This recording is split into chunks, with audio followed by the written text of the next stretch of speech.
Namaste. Welcome to this important event in which the people who have done good work in science are being recognized, rewarded, and their work gets reinforced. I consider it as a privilege on my part to chip in a very small way, talking about language enhancement and how it could benefit the research community to be more productive, to be more constructive, and to be more creative in the long run. So I thank the organizers and let me directly share my screen with you.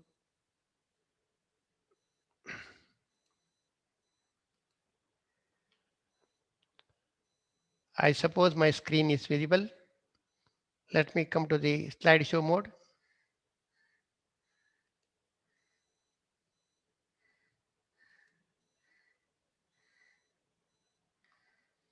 The topic which we are talking today is how to improve language skills in scientific writing to enhance journal productivity. I bring with me the greetings from Sri Balaji Vidyapit Puducherry, where I am working in the Center for Health Profession. Today's plan of my talk is it will be divided into four segments. First, very briefly, we talk about the importance of language skills. Secondly, what are the current issues and the problems as far as the language is concerned in publication. The third point is what caution we should exercise in using some of the softwares and programs which are available in the market. And lastly, what is the way forward? I must tell you in the beginning that the quality of science a paper depends on so many things. Language is just one out of them. The content, its originality and applicability is very, very important. Your stuff has to be really good. You have to meet with the technical requirements, like the way which you have structured in a proper way, mostly using IMRAD structure. The quality of your graph, tables, supporting data, references, all these technical things are very, very important.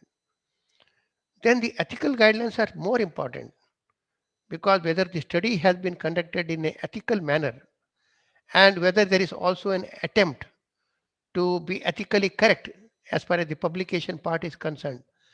Both are very, very important. Last but not the least, submission requirements. Nowadays, most of the journals are driven by technology. So the requirements of the journals are very, very important. You cannot ignore them. So what is the importance of language? I can think of giving the analogy of a luggage identification sticker whenever you are traveling by flight. The security staff will check your baggage, and by chance, suppose something remains, some object which is objectionable, and if it is ignored in the beginning, you move over so many gates. Ultimately, almost you are about to board the plane, and suddenly a telephone comes. Sir, you have got something, your bag has something. Can you go and check it again? So you become frustrated in running around again and again to the security to sort out the issue. So this is what is happening now. Though during submission, language is not. It is considered actually by the editor. If it is ignored, it may become a problem later. So either the editor can straightway reject your paper or return the paper sometimes. And if it goes further, then there are chances that if the people who are reviewing the paper they make an issue about language, you will run into problems. So it is always better that language is considered right from the beginning. As far as review is concerned, he will find it irritating. If it is written in a poor language, it will be irritating for him and boring sometimes. And for the publisher, poor language means embarrassing sometimes because the journal is published, the paper is out, and the readers will say what type of language the author has used. So it is embarrassing for the publisher. And last but not the least, most important is the reader. How the reader responds to a poor language. Definitely there will be communication problem. The author really cannot get his message across the reader. So language is very, very important. What are the common problems? The first problem is that in the sequencing, generally we follow Imrat structure, and many times we may follow Imrat structure even for writing. So that is a point where you have to be careful. Imbrad is meant for the total structure, the output, and not the process. I'll come to that point. The second element is the proper use of grammar, tense, past tense, present tense, future tense, spelling mistakes, punctuation marks. And another important thing is use of active voice versus passive voice. This is an issue we have to think. And too much use of very long sentences. They are not reader friendly. They become very difficult. And an element of redundancy, repetition, ambiguity. We'll consider some of these examples later. And last but not the least, exaggeration. So you should be free from all these elements so that the language of your paper is not only good, it makes sense and it makes a good value addition. As I told you, though IMRAD is the format for the output, while writing what is important is you start with methods because it's most easy to write because you have done it. You have to just report it that you have done it. Results come next because results are equally good and easy for you to interpret. Then comes the discussion. Discussion is difficult because you need to correlate how your study compares with others' findings. So it's very important to concentrate on the discussion at a later stage. Then you come back to introduction. So you have got the whole grasp of your paper and you can now give the real overview, the aims and objectives of your paper. And then you write the abstract. And lastly, you use the title because tentatively you may fix up some title, but at the end you will come to know, yes, this is the proper title for me. The title sometimes makes a difference. I'm just giving, let us say we are conducting or reporting a study on the effect of lemon juice in enhancing immunity. Now we are talking in COVID era, lot of focus has gone into immunity issues. So you have, as an author, you have choices. A study of effect of lemon juice in enhancing immunity. Look at the second one. Effect of lemon juice in enhancing immunity among elderly population. If your study focuses on elderly population, obviously the second choice is better. The third one, effect of lemon juice in enhancing immunity among elderly population, a cross-sectional survey. So here your title speaks of the methodology which you have used, which is more self-explanatory.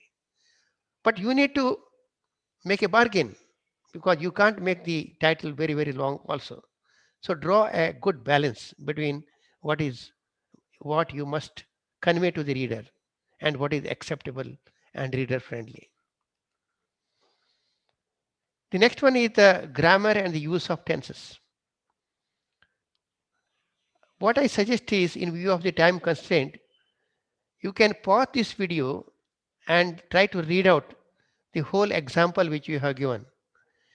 But in the interest of time, what I am suggesting is that for a good paper, you need to use all the tenses, past tense, present tense, and future tense. When you come to methodology, mostly it will be past tense. Look here. Lamonte, etc., reported that drinking 20 ml of lemon juice boosted immunity for elderly people. When you come to the discussion, You have to be in present tense. The findings of our study can be compared with a Sri Lankan study. When you go to the, let us say, introduction and conclusion, you may have to tell future studies will throw a light on the efficacy of lemon juice. So you are crafting your grammar in such a way that you are bringing all the tenses to convey your message in a best sense. Use of active voice and passive voice is again a big issue. You find a change in the trend. When during our days, I can talk about the past. Most of the text in science or scientific literature used only passive voice. They say this was done, randomization was done by the researcher. But nowadays the trend is you are using active voice because it makes a straightforward and a better impact. Most of the times, it will be uh, authored by many people. So we randomized the study subjects. We did this, we did that. So that is how directly you can relate better with the reader. So we nowadays recommend the use of active voices rather than the passive voices. Punctuation marks are very important because they can distort the meaning of a particular sentence. If you look here, lemon juice, the common man's drink, is now an immunity booster among millions. There is no punctuation mark. It doesn't make any sense. Look at this second sentence, lemon juice. The common man's drink is now an immunity booster among millions. Look at the second example. A woman without her man is nothing. If you put punctuation rightly, what you want to express is that a woman without her man is nothing. So it makes a lot of difference the way you put punctuation marks. I said in the beginning also, in science, we want precision, we want accuracy. At the same time, we don't want to confuse the reader by making a very flowery language. Again, you can leave a pause here, just read out. Now, it's easily possible for you to cut down the details. There is a broad consensus among the researchers from South India that lemon juice is a major source of immunity booster in all population. So you have eliminated so many words which are redundant. So use of short sentences is preferable. This is another example. In fact, we call it the excess words which you put verbiage in tune with garbage. So you should try to remove the garbage and try to put the sentences and the words which are apt, which are accurate. Repetition also has to be avoided. So for the benefit of time, and you can pause whenever it is possible for you and enjoy these examples. Ambiguity. Here is an example. Ambiguity means the author is not, he is telling this way, that way, he's not sure what he wants to tell. So this is an example. Again, pause the video and then try to understand the meaning of how ambiguity plays important role. Exaggeration. This is a very interesting phenomenon. Many times, the authors they become over enthusiastic to say that they are the first one in the world. We are reporting for the first time in the world that lemon juice is a great immunity booster across all population, even beyond COVID area. Too much of claiming and generalization. So the polite and the better way can be, we could not find any study reporting immunity boosting effects of lemon juice from January 2020 to December 2020. You are becoming more humble and you are accepting your limitations. That is what is the true spirit of a good scientific researcher. A lot of technology has come into the market. Now we have spell check, we have Grammarly, and we have a lot of tools like plagiarism softwares, etc. I'm not talking about the plagiarism because it's a different area itself. But when you come to the language, Grammarly and the spell check is very important. I want to say that you can do spell check definitely, but you have to be careful. For example, if I use the word spell check, check CHEK like that, it may give spell CHEQUE, check, bank check, isn't it? So you have to be careful whether the computer is giving you proper suggestion or not.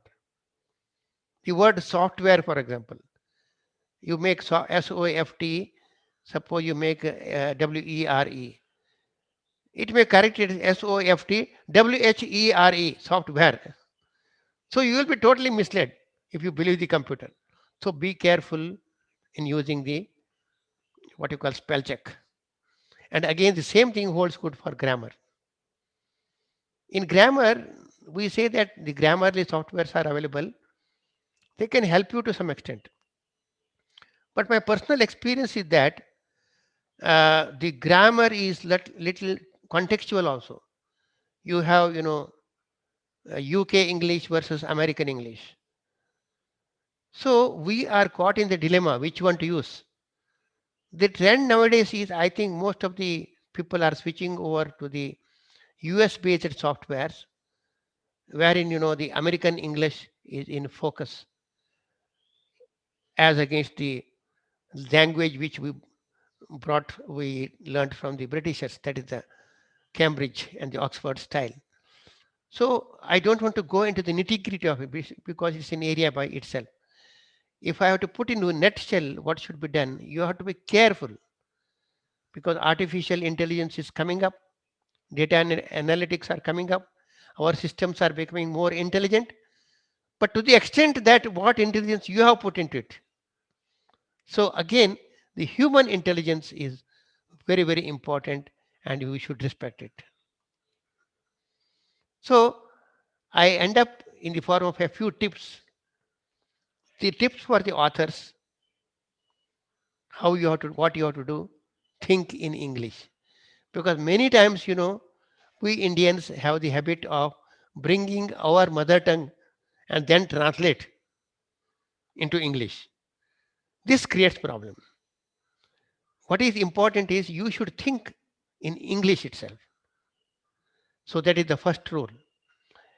A particular example I want to tell you that many of the people who are now thinking are passionate about spreading the Indian literature across the world. So many people have told me in India we write good stuff, but we are nowhere when you introspect the whole world. What is our position as far as impact making publications are concerned? We are nowhere. Even the people, the editors of very international journals, many times they embarrass you. They tell that, no, you see, your paper appears good, but we can't really make meaning out of it. So can you rewrite it again? So some of the journals are very modest and giving support for the authors from non-English speaking countries. It's a very good welcome indeed. So we have to be very critical, reflective, and try to see in what way we can master the rules of the game, because mastering the rules of the game is very important. And my next tip is be cautious in using software. And most importantly, feedback is vital. Feedback from whom? Feedback from our peers, feedback from the potential readers, and feedback from the mentors. I think a researcher can grow very fast if he believes in a good mentor, being mentored by a person who has a lot of experience, and be open to the criticism of the peers. Because In India, we think that criticism means leg pulling. No, criticism has to be constructive, helping the people to correct and how you can better. So a feedback culture has to be created. I call it as feedback culture. This requires a lot of time. This cannot be done overnight because in India we are hesitant to seek feedback, and when asked we give feedback, sometimes criticism, and when feedback is given we hurt ourselves. We think that this man must be really pulling me down.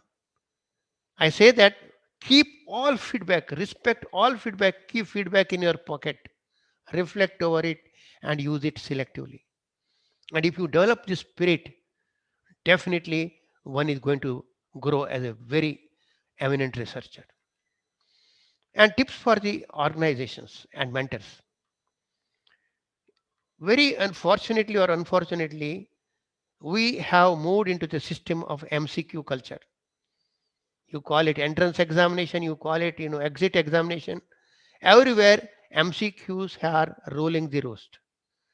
This culture is inevitable, maybe, let us say, but we have to move out of this culture to make the people right. In fact, portfolio approach is one thing which is picking up everywhere now around the world, and I think India also it is coming up now. Honest confection, reflection of a person, what happened, why it happened so, what could have been happened, and next time what I'm going to do if I come across the same situation. These questions the mentee has to ask and report to the mentor. The mentor's role is okay. Next time, why don't you do this? Mentor will never give solution. It is not his job, but he will make you think of the better alternative, and he will support and handhold.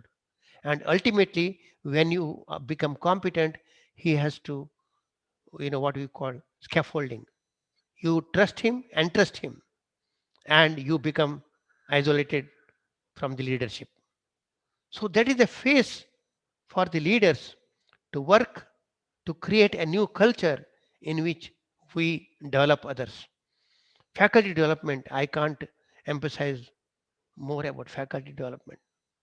Faculty development is a journey and it is an investment on the competency because teachers' competency is most important. We have tried, in some of the workshops for the youngsters, wherein we bring in the same workshop the guides, the co-guides, and the person who does plagiarism check, statistician. Everybody is put together, and we will help them. We create an ambience. It's a very unique program initiated by Sri Balaji Vidyapit. How to turn your dissertation into a publication, because many postgraduate publications remain waste because they don't publish. What a huge amount of waste. So we have designed a workshop, a collective concerted activity in which people come together and will help the youngsters to improve their papers and to make it publishable. But the role of editors and publishers is very important because they are the ones not only you can call fault finders. They should be the fact finders. They should try to give tools to the people. This is how you can correct it. They should also chip in training, technology, and the trend ultimately, because the trend gets changed. So the responsibility of the editors doesn't lie in just editing. It is creating an ambience, a culture wherein the people can really publish successfully. And publishers also have a very important role. So publisher's role is because a publisher is an interface between the readers community and the writer. So obviously he has to be alert. He plays a very important role. He tells the author sometimes there will be conflict between author and the publisher. There is a kind of an ego clash, and this ego can be sorted out by mutual consultation, isn't it? Because the author says, I have the right to do whatever I write. Who are you to correct me? But the publisher will have to politely, sir, you are writing not to show your skill in writing, but we have to worry or we have to be concerned about what impact, what user friendliness it has on the reader's mind. So we have to come together. That's the communication, I call it as effective communication is nothing but working together, listening to each other, being compassionate, sort of understanding and trying to work out each other. Regulators, I have no doubt that regulators are doing a great job, but they are all, very limited in their own horizon, in their own focus as the custodians. So I think they have to wear another hat of informing, educating, and ensuring effective communication. And we have to think of innovative mechanisms. We have to think of networking. We have to think of partnerships. We have to go out of our silos. Then only we will be able to make a impact. And ultimately, the research community. The research community should encourage a sound language, formal and informal communication. And secondly, peer to peer learning and development. The peer to peer learning and development is very important, and peer based forums for resolving difficult issues. In this connection, I must tell you, IESRF is doing a human job of creating an awareness. They are trying to point out this is the issue, but nothing will work unless everybody comes together and support each other.